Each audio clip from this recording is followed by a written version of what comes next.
If you've struggled with stress, balance, or burnout, and simply feel discouraged or even defeated, and if you're ready to move from force to flow and enjoy ultimate Zen success in your career, health, or relationships, then the Zen Success Show is for you. Here's your host, Carissa Sims. Welcome to this week's episode of Zen Success. Today, I have the pleasure of speaking with Aida Murad. Welcome, Hi. Aida. Look at how she's glowing. If you're just listening, you have to watch the video. She is a bright light in this world and just glowing because I think she's on purpose with her mission and helping people heal through art. So, Aida Murad is an Arab US-based impact artist whose mission is to help people feel seen, heard, and loved through art. How incredible. She was raised in Jordan and has formed her art career in New York, Washington, D.C., and currently resides in Los Angeles to expand your art collection there, right? Yep. Yes, she's making her moves. She paints with her fingers, never a paintbrush, due to a past health trauma. She became an artist because she had rheumatoid arthritis. Today, Aida combines her expertise as an artist, Reiki master, intuitive, and coach to create transformational art experiences, which I've been to. I've been lucky to experience that. It's so incredible. And fine art by painting with her fingers to both beautify people's physical spaces and elevate the energy. And it's amazing how much negative energy a home can hold. It's really needed. I mean, it's not like a nice to have, and we could talk about that more as I just want to finish her bio. Her bio could probably go on for a few pages, but it's just a few more. As of March 2023, Aida has sold out 10 collections and has been featured in 30 exhibitions. Her artwork has been published by the University of Cambridge with world-renowned artist Ai Weiwei, creating art installations for TEDinArabic and featured globally, including in TED, Voice of America, Reuters, TRT World, Al Jazeera, and the United Nations. She is named as the 2022 Georgetown University Artist in Residence to create healing art for the Lombardi Comprehensive Cancer Center. Welcome, Aida. Thank you, Carissa. Thank you for having me. It's such a joy. I can't believe it's taken me so long to interview you. I've known Aida for a couple of years now. Yeah, it always happens in divine timing. Like that's, yeah. I'm so glad we're doing this now. And I know we'll reveal our collaboration. So it's just perfect timing. Yeah. Today is a special day. It's March 8th, International Women's Day. Woohoo! We're here to shine our light so that others can feel welcome and inspired to shine their light as well. What does this day mean to you? So it's interesting. It has to be every day, if that sounds cheesy, but that's what honestly came to mind. I do appreciate days that are focused on celebrating certain missions and causes, but for me, I have a love for the divine feminine, divine masculine, right? And we both, as men and women, have both, right? The feminine and the masculine. I would say, what does this day mean to me?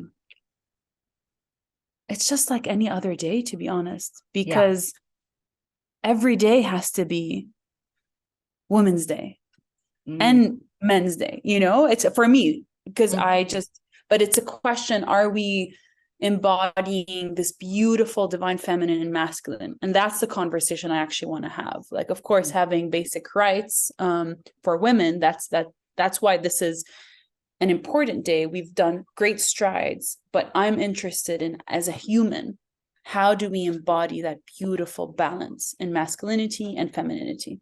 Yeah, absolutely. And you're right. We have both. We have that divine masculine and divine feminine. And I feel like there is a rising of the divine feminine, that it's time for us to take our place in leadership, in business, and everywhere. So I feel that by men stepping into their feminine is more allowing us to be in that place, to be okay to relinquish that power that maybe has been in imbalance, and get more back into balance, maybe having more feminine energy and then going into that. Yeah. And Carissa, for me, actually, my challenge has been connecting more with my feminine energy, because when I have something in my mind that I want to do, I like doing it, and I like doing it at full force. I don't know what 50% or 80% means. I like 150%. And I've been so conditioned, and that's the beauty of the divine masculine, like the emperor, right? Like he is in charge, he gets things done. But my homework has been in this chapter, how to just do less efforting and more allowing. Like, yes, it gets to be easy. And yes, I can be this empress and receive. And that takes courage and takes a confidence in self and a trust in life that I think we can all benefit from. Yeah. And that's so profound. That's amazing. And I think it's healthy too, because so much of our society is in that masculine energy, and that's how we get things done. But how can we go and then take a step back and receive more? And that is that feminine, that's that feminine way of being. It doesn't mean that you can't be a leader and drive forward. It's just standing in that power of being instead of doing. Yeah. And even that word leader and femininity and receiving, like that, again, it takes real courage and power to do that. Like it's a muscle that as a society we don't foster enough. I'm going to stop there. Yeah. Well, I just think it's so profound and amazing. And we could have a whole call about this topic. I just was curious, where are you calling from today? I am in Jordan, and I'm fidgeting a lot because there's this dog around me that keeps licking my feet and wants to be part of this call. So I am in Jordan. Oh my gosh, you can feel our energy. Well, he's so quiet. So he's quiet, but he just likes licking everything. And I'm like, no, I'm on a call. That's so funny. He's feeling your divine feminine coming through. Receive. I don't want to receive that though. No, I know. I'm teasing you. But I think that's amazing because you're in your homeland. How do you feel being there? And what are you up to there?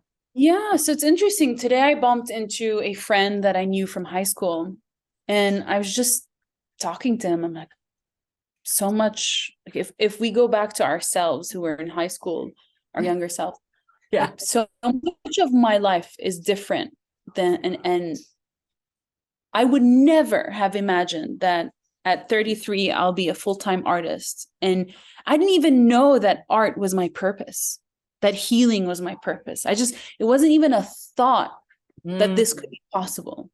Yeah. So I'm amazed and so grateful. And we'll go into the story of how I became an artist, but then also there's this real thought, like I am not married and I'm not in a relationship. And that's another thing of expectation that I had, by 33 was given. I'm going to be with my love and my husband, and I'll be living in Jordan, but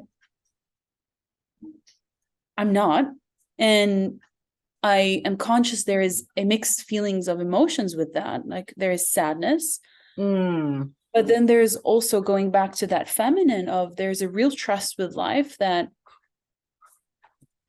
this divine timing, and then also this going to our theme of joy. Like, I have plenty of joy in my life because I am doing what I love, and I'm so proud to be here in Jordan and conscious of that. And even the reason I'm in Jordan now is because I'm commissioned to do an art installation in Qatar with TEDinArabic. And that's a dream, to create an installation around the power of love using the Arabic language. And I'm going to have maybe That's around 2,000 people come and paint with their fingers. And Yay! Oh yeah, my God, that's incredible. I remember when you had that intention. I remember doing a session and you had that intention, and here it is manifest. exactly. Yeah. Oh my God. How does that feel in your body that you created that? The first immediate answer was like this whole heart expansion. Yeah. And then the next thought was like, it's this heart expansion craves more attention, because I am going back to the start of our conversation of the masculinity. Like, I don't take time to celebrate. Like, I don't take time to rejoice in the things that I've manifested. I'm like, okay, great, done, on to the next one. Or I'm, trying to figure out, I start to worry about, oh, is this going to work out the way I wanted? Yeah. Is this problem? So the honest answer is heart expansion. And I'm so grateful, but I need to foster more moments of celebration to say, Aida, I am proud of you. Relax, breathe, and trust that it's going to be better than you ever imagined it to be, because it already is. Yeah. So I need more celebration. And thank you for reminding me of that. Yes, I know. I asked you that for a reason, because that is so important to recognize that, okay, yes, you're on a journey and there's always more. There's always going to be more amazing opportunities and things that come up. But this in particular feels like a milestone for you that is incredible. It really is. And even, to be honest, like our collaboration, which maybe we can say a few sentences about what we're up to. Sure, definitely. We can talk about that. Yeah, so like what you and me are planning on doing is creating a Being in Joy exhibit. It'll be my 31st exhibition, second one in LA, first solo exhibit in LA. I had my first solo in New York last year, but what we're doing is an exhibit around being in joy. And I'm not a traditional artist, nor do I ever want to be one. I entered art because it's what I love and it's what I want to do. So I'm sharing this because I'm not following the rules of the art world. I am operating based on what feels good. And Carissa, partnering with you feels really good. Like, how fun would it be to partner with who you actually want to partner with, who you will enjoy having dinner with, who you'll also, take decisions and operate in alignment. And one of the ways we operate in alignment is really leaning into our intuition and knowing that, there's a mind, body, heart, soul consultation to be had before taking a decision. And I am so excited about our collaboration because one part, it frees me from doing 1 + 1 = 2. It allows me to do what I really want, which is collaborating with people who I love, who have same values, and are going to spread a message of light and healing and joy. Yeah. Oh, I'm so glad you brought it up. It's amazing. I've been wanting to collaborate with Aida for a long time, and we thought about in New York, and now she's in LA, and I know a lot of people in LA. So I think it was just like more in alignment with me and my comfort level as well. Since I lived in LA for 20 years, I went to USC, and Anyway, I'm really excited about this in particular because I feel like over the past few years, there hasn't been enough joy or focus on that in people's lives. So it's like reintroducing this. Can we just have fun? Can we be enjoy in life? Can we work and love what we're doing, and you embody that so much. So I think it can help people think about that, like, am I being in joy in my life? So I wanted it to also be a reflection. Am I being in joy, or is this going to ignite something in me? So I'd love for you to talk about, if you feel like now is a good time, for what you envisioned as the pillars of joy and how your art came about, because originally it was like a few pieces and then it really expanded. Yeah. So let me just pull up the document where, here it is. So first I want to start with the concept of the muscles. Like I say, we are creatures of habit. So we are either fostering the stress muscle, the sadness muscle, the joy muscle. And it's also beautiful. We are a spectrum of emotions, right? And I respect sadness as much as I respect joy, because, or grief, we have to allow ourselves to experience that. But then at the end of the day, what I want to live in is joy. Because as I've worked on my traumas and you've been part of that, right, in our healing sessions, I have space for joy. And I realize I just haven't fostered that muscle. Same as going to the gym. I just need to go to the joy gym. I love it. Like that gym. So first, it starts with that conscious decision. Do you want to live a joyful life or not? Yeah. And I have that craving. So my pillars of joy that I've outlined, and in the exhibit we'll have for each pillar a painting associated with it and a short story. So the first pillar is contrast. In order to know that you want joy, you have to have experienced the contrast of it, of that moment of realizing, oh, so there's joy and there's not joy. So we start with contrast, and that's why I appreciate contrast. Like you cannot see black without white. Then the second is making space. So the painting that I've paired with it is Let Loose and Dance. And if you look at it, it's quite a messy painting, because when you have that intention, like, yes, I want to birth joy in my life, it's like, I don't know where to go. And part of it is we need to let ourselves become messy and kind of rebuild from there. And that's where dancing and moving your body comes in.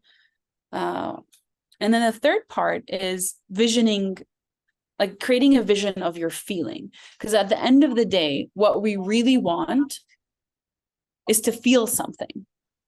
Like we want money, we want this house because we want a feeling of something. Like in my case, it's safety. Or it's freedom. So I created this painting called, I don't know, there's some background music. I created this feeling that of basically starting new, of this, and it's a very ethereal painting, but it's the vision of the feeling. And then after visioning comes embodying. So it's easy to visualize, right? And that's a muscle in itself, to visualize, but then to embody it. And this painting actually behind us is the embodying feeling. Like my heart is alive. That's the title. So I now take moments during the day to say, stop, visualize the feeling, connect with it, but then embody it and feel it. Like, how would I truly feel right now in my body? And if you're listening or watching, like, take a moment with us. To connect with joy. How does it feel in your body? How does your foot react? Your hands. So really embodying that. And then comes the fifth pillar of weaving and rewiring. Because as you connect with joy, you're going to need to reshuffle some stuff. And that's where grief will come in, to mourn the past moments or whatever it is, but we need to rewire. And the painting titled with that is Birthing Joy. It's and then after the weaving and rewiring comes an inner alignment. Like you start to embody your inner oasis. And then comes the formula of the seventh pillar of letting go and trusting it. Yeah. Because if we're going to be like conscious, always grasping, looking for joy, we're not going to get it. It's only when we embody that and let it go and trust it's coming. Yeah. It's like every time I fall in love is when I stopped looking for love. And I just knew like, I am love and he's coming. So I stopped looking for him. And then he just finds me, like all these men start to come. Amazing. That's such a great analogy. I love it. Yeah. And then the last two pillars is receiving support, where to recognize that you don't do things alone. And the painting with it, I'll actually love later on to dive into it, because I painted it with my eyes closed with my thumb, and came an image of a man. And I connected with him, and he's one of my ancestors. Oh, it feels like a Native American. And is to recognize, and that's part of the divine feminine, is when you ask for something, also learn to receive support from your ancestors, and whether they're alive or not, right? And then finally, the ninth pillar is the manifestation of it. And it only comes after all these. Yeah, so it's like a sequential order that is powerful. That's powerful. And I know we have a workshop also on March 25th. So how will that be different than the exhibit? So people can go to the exhibit for free and see Aida's art, experience it with the opportunity to buy it. We'll have refreshments and appetizers, but we're also going to have a workshop to embody it. Yes. So the workshop will be about 2 hours, and both of ourselves and another person will be joining and sharing our gifts, but it'll be a time for you where we're going to have exercises for you to process your relationship with joy while being held. That's simply it. We're going to do embodiment exercises to connect to your body. We're going to do a meditation, some journaling, some group discussion, but it really goes back to, we're going to process your relationship with joy, hold space for you for nonverbal and verbal communication. And that's why I think the arts is so important and powerful, because in this modern day world, we really lean on verbal communication. But I'm a big advocate for nonverbal, because we store so much in our subconscious and in our body. And that's the intention, is to hold space for people. And if you can't make it to this workshop, then the seed is planted. You go find a way to foster this dialogue with your relationship with joy in verbal and non-verbal ways. Yeah. And I love when you were talking about the pillars too, that we don't do this journey alone, whether it's with our ancestors or our inner child, but there's also power of being in this joy in community, like being with other women where you can dance together in circle, or being with your family and letting loose and experiencing that joy together, I think just magnifies it even more. Yeah. And even on that point, like nature comes in, right? Like, I mean, I remember during the pandemic, I spent a lot of time alone, and then I realized that I'm not alone. I have the monarch butterfly. I had the trees. Like, I was in communion with nature. And so if you don't have the luxury, and even if you do have the luxury of having people around you, there's a whole world within nature to support you. They want to support you. Yeah. And talking about nature, I feel like nature has a gift if you will receive it to experience joy and beauty on a whole nother level, or go into a portal of another dimension of just being in this reality of bliss. Agreed. Yeah. I mean, through animals, through flowers, we will take the time and not rush. And nature is always showing its gifts. If we will take a moment to experience it and commune with it and be with it. So I totally agree with you. One of my favorite analogies that I keep saying is, my job is to be the sunflower. Like if you think about it, the sunflower, its job is not to find the bees. Its job is to be open, and the bees will find it. But part of also having the sunflower be open, it needs an ecosystem, right? It needs the sun, it needs to be watered, it needs healthy soil. And then its job is to be open. And then the things, the heart, divine orchestra of nature, the bees will find it. So it's just a beautiful embodiment of divine masculine and feminine. Yes. Oh my God, that's incredible. I love it.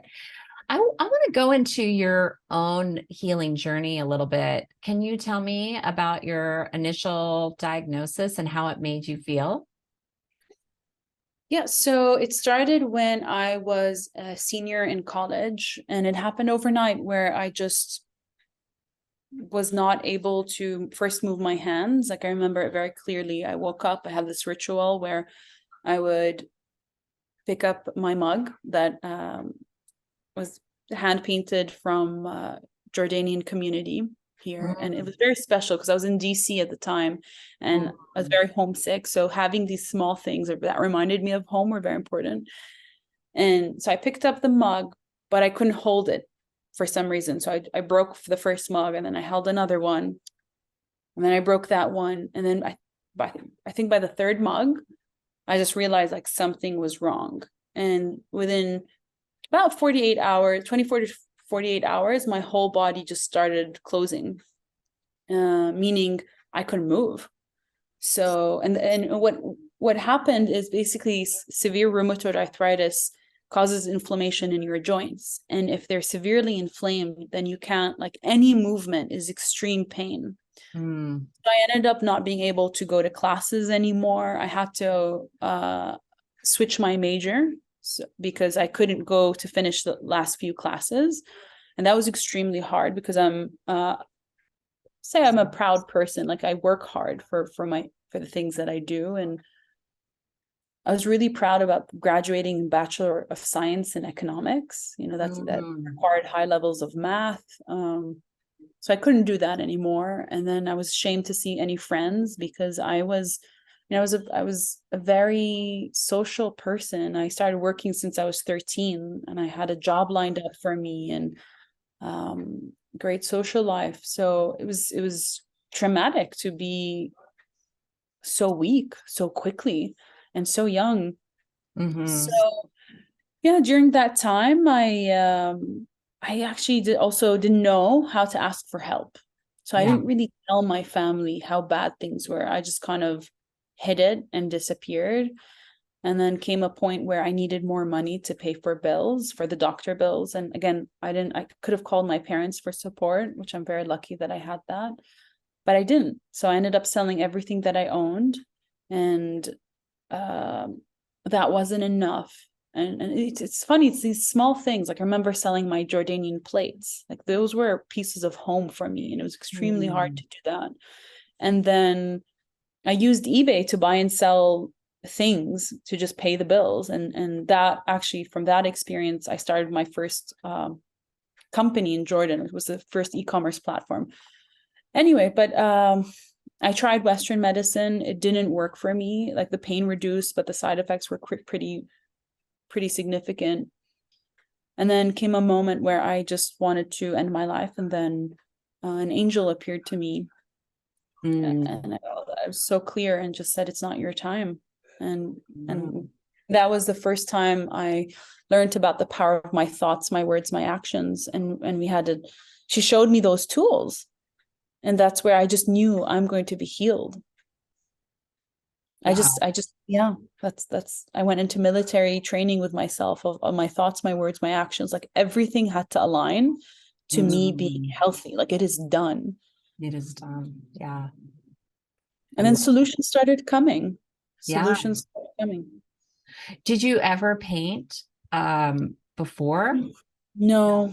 And I mean, as a child, in kindergarten. Cool. Yeah, but even in high school or middle school, like there was no art. But no, I never painted. I knew my aunts painted, my grandmothers painted, but they were also self-taught. I'm self-taught. Mm-hmm. I'm the first professional artist in the family.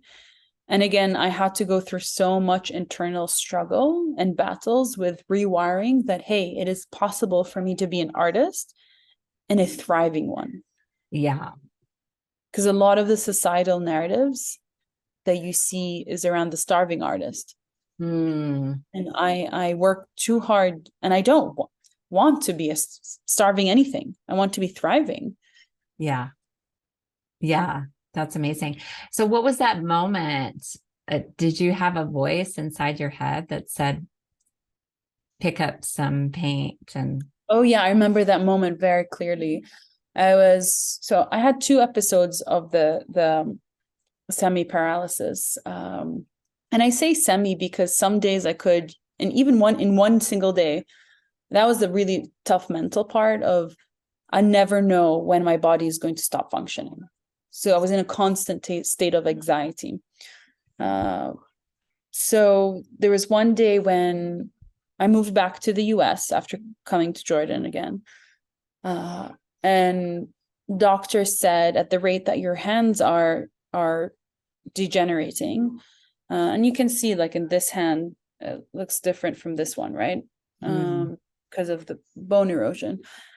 They said that you're likely never going to use your hands again. And then at the same time, I was applying for jobs in the US, and I didn't have the words of what depression meant. I didn't know, because I didn't have that mental health language. So when in the interviews, they asked me, why should we hire you? And I said, I have no idea, because I genuinely had no idea why I was special, why I was on this earth. And I didn't get the job. But I remember going back home, and for some reason I ended up buying paint. And I started painting with my fingers because I was asking God, like, why am I here? Like, you gave me a unique fingerprint. That I know. But what else? So I just started painting with my finger, like one fingerprint at a time, trying to maybe, like I said, if I keep painting, maybe I'll unlock why I'm here. And that was the moment that I started painting. Oh, that's so beautiful. So it was in Jordan? No, it was in DC. Oh, it was in DC. Okay. Got it. So do you feel like that was a dark time, like your darkness transformed into light? Yeah. So I say the arthritis, that episode was my shadow, and my art is my light. And I always say, like, I wouldn't change anything, because my worst thing got me to the best thing that I've ever experienced. And I don't wish that upon anyone, but I realized that I got a gift out of this. Now the homework for me is, I also don't want to have this narrative in my head that only from intense suffering can I get good stuff, right? Now it's like, okay, thank you for guiding me and waking me up to my purpose, because I was an economist. I was an economist at the Jordanian government, and also working with startups and strategy and partnerships. Never would I have considered art. I don't think I actually would have ever done that unless I was woken up in such a traumatic way. And now my homework is, going to the start of our conversation, is how can I actually keep living a life beyond my imagination with ease and love and joy? Yeah. Yeah, that's incredible. Well, it feels like all of that history of you being an economist is helping you in your business and helping your business grow. It's like so amazing to marry those two minds and that creative side and right brain, left brain. Yeah. So it's funny. So I'm designing a couple of programs, which I'll announce soon, around building more polymaths. Like, I believe that we have barely tapped, each human has barely tapped into its potential, his, her potential. And I'm an advocate that the arts isn't just for, putting beautiful objects on the wall, or it's not just about healing. It is for also helping us thrive, helping us innovate. Like, if you look at the greatest thinkers, even there's a paper about the top 22% of Nobel Prize winners in science are polymaths. So, meaning a polymath is someone who, for example, is a chemist, but also knits. He does something creative.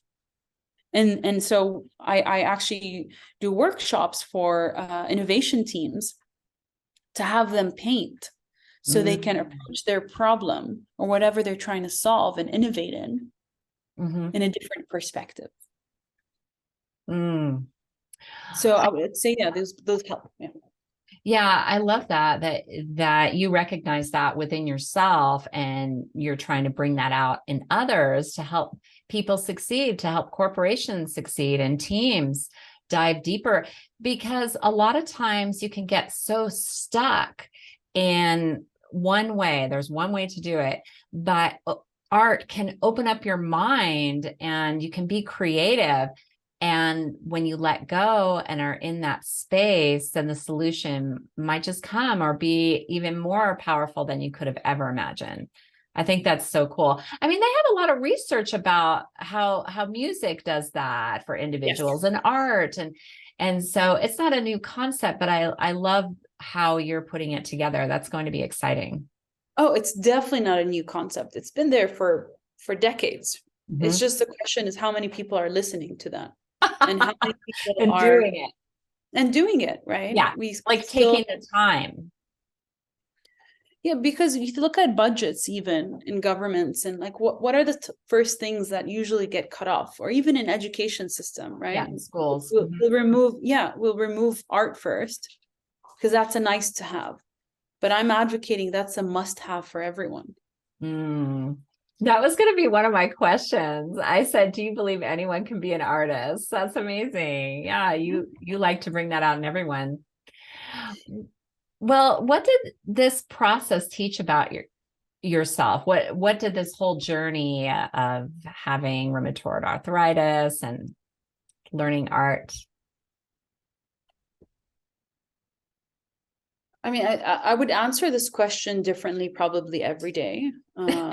Yeah. To be honest, I think in this present moment, it's reminding me that anything is possible. And the other part is, I'm today, for example, I'm very stressed today, and I could feel it in my body. My nervous system is not doing great. And I'm like, Aida, this is your second chance. Don't live it this way. Don't. Why are you doing it? I'm choosing to be stressed. No matter how many people say, oh, it's my conditions. But my question is like, can I be in this state, in this situation? And again, I don't have a bad situation. It's just, I mean, I have fears, I have doubts, I have worries.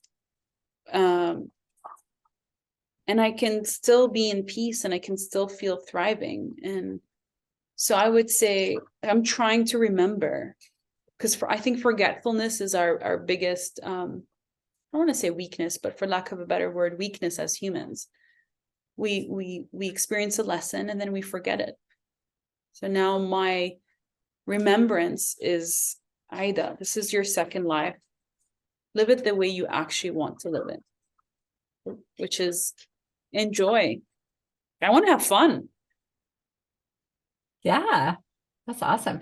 Well, tell me about your transformational art journeys. Why is it important to use your body and not brushes? So first, my mind thinks in bullet points. First bullet point is there is such an intimate feeling when there's no medium between you and your creation. That you have to experience it, like painting with your fingers versus painting with a paintbrush. Like once you experience it, you connect with your creation in a whole other way. So that's bullet point 1. Number 2 is there's such a beautiful thing to kids and children. Like there's I don't want to say a purity, but a approach to life of enjoying the journey rather than obsessing with the outcome. So when you paint with your fingers, you get messier. You're enjoying it more. And I think as adults, we've forgotten that. Yeah, we get to be messy and we get to create. And yeah. Third bullet point is when you paint with your body, you tap into your body wisdom and you release energy. Yeah. I'll stop there. Yeah, that's wonderful. Well, so that's one of the reasons that your art is so special. And also there's other aspects of it too. What makes your art unique? So one is I channel my art. It sometimes doesn't matter whether my eyes are open or closed. Like my job is to make space, listen, and follow the energy. I never have a specific plan. Like I don't have a vision in my head and I put it on canvas. Every time I've tried to, it just doesn't work out. And I usually paint 7 to 8 at the same time, and each painting, 7 to 8 paintings, and each painting has on average about 6 to 7 layers of paint. And that's important. Why? Because it removes the pressure of creating one painting to get done. Like it's just, I'm more enjoying the process and trusting it. Like I'm not thinking, oh, this looks ugly or this doesn't look well. I'm like, because it's not done. So then as soon as I start like painting from my mind, I stop. When I'm painting in flow, that's where the magic happens. So I think first the process of that process is very important, because you can feel if the energy was pure or not. Like at least when I look at painting, at any painting, I can just feel the energy of the person when they were creating it. And then the second part is I'm a Reiki master. So I do Reiki on all of the paintings. And then the third part is I also, and this is more in my more recent work, is I speak light language to it. And I'm, again, channeling this energy that comes out in the form of light language. And I don't know how to describe what light language is. If you feel free to describe that, but it's, yeah. So I would say those 3 things, and I have stories to tell you. Like I'll give you maybe one specific example. Okay. So I had this man, so I painted this painting while creating it. It's called Isabel. While creating it, I was crying most of the time. And I could feel this man who was in his 70s mourning a woman who he loved and lost. I couldn't tell if it was a wife, a mother, or I could feel we were celebrating her light and also mourning the gap that she's left. Everyone loved this painting. For 8 months, it wasn't selling, and I couldn't understand why. And then I just said, you know what? I'm going to trust you, painting. And this is part of my process, is it's an energetic match. So once the person is ready for the painting, they find each other. So he walks into my studio, and we've been trying to coordinate a time for him to come for a year. He walks in. As soon as he sees it, he tears, and he's like, that is exactly how I felt the moment my mother passed away. And he said, my mother lives in that painting, and he bought it. And he has over 500 paintings. And that's a painting he chose to put in his bedroom, because he says, now I wake up and I say good morning to my mother. Like, she's there and she lives in that corner. Like, I can't make this stuff up. That's the power of my art. Wow, that's amazing. And how do you feel? I know you also do commissions, but how do you feel about how your art can change a space? Like, can you take us through an example of maybe a space clearing or, Yeah. So one, I usually personally deliver paintings, and I'm very involved in the process. So even if someone was to commission or not commission a painting, they get a session with me, because a session includes like assessing where, like, one, what's their intention, and what needs to be removed, whether it's physically from their life, their house, or other aspects of their life. And we do a tour of the space to notice like where their energy blocks. And I also, fun fact, I don't usually sign the front because of the painting, because I recognize we as humans change. So I like to give them the option of rotating the painting as they change, because you get 4 paintings in one, right? Depending on how you're aligning it. I'll give you a specific example. I have an art collector in LA. They first wanted to buy just one painting, and this was at the height of COVID. They ended up buying 7. Why? Because they said, by quarter to quarter, we noticed our stress levels significantly decreased, because every time we got stressed, we just looked at the art and we relaxed. Wow. And they said the energy of our house shifted. And now they have a baby. And what they do is they do art tours with the baby twice a day, because it helps with brain development, because of the colors and the different patterns. So it's interesting. I'm also fascinated with my art collectors to see how they end up using the art. Yeah, it's like research for you. Well, I know our time is up here. It's been such a pleasure diving deeper into your story and hearing about the power of your art. So sweet to imagine that baby. I know. Like rewiring their brain, expanding their genius. So I'll put your website, Aida Murad, AIDAMURAD.com, and a link to the Being and Joy exhibit and workshop in the show notes. So thank you for being so amazing and for being on my show. I'm so excited for you and your adventure in Qatar, and how many millions of people you will bless with your art. Thank you, Carissa, for having me. I appreciate you. Yeah, you're welcome.